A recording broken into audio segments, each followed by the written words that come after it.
ఓం శ్రీ జ్ఞాన సరస్వతి నమః. ఓం శ్రీ గురుభ్యో నమః. అందరికీ నమస్తే. గురువారం రోజున తప్పకుండా చేయవలసిన మహిమ గల స్తోత్రం ఇది.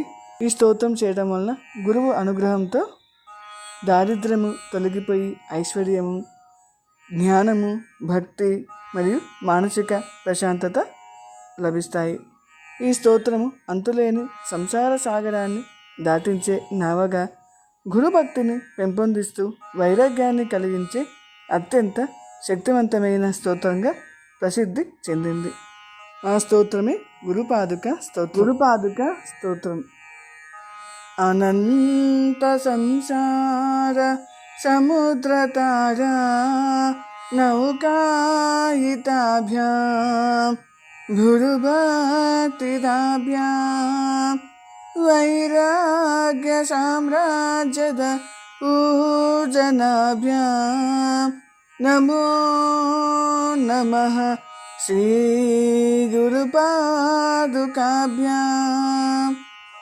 కవిత్వవారాశి నిశాకరాభ్యాం దౌర్భాగ్యదావాం బుధమాలికాభ్యాం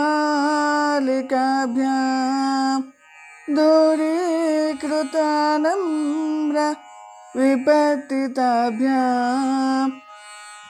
నమో నమః శ్రీ గురుపాదుకాభ్యాం నమో నమః శ్రీ గురుపాదుకాభ్యాం.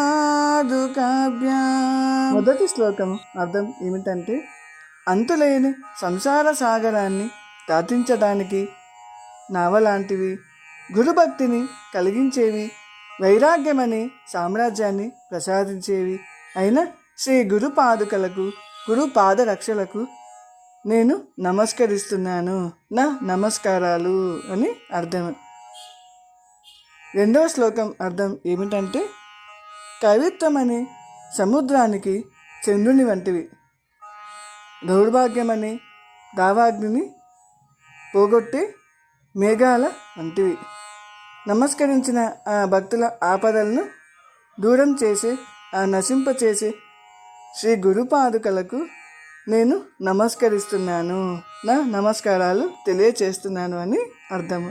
ఇలా ఈ స్తోత్రాన్ని భావన చేస్తూ గురుభక్తితో స్తోత్రాన్ని చేసినట్లయితే ఆ గురు అనుగ్రహము సంపూర్ణంగా కలిగి విద్య, ఉద్యోగ, వృత్తి, వ్యాపారాల్లో విజయాలను పొంది ఉన్నత స్థానాన్ని పొందుతారు.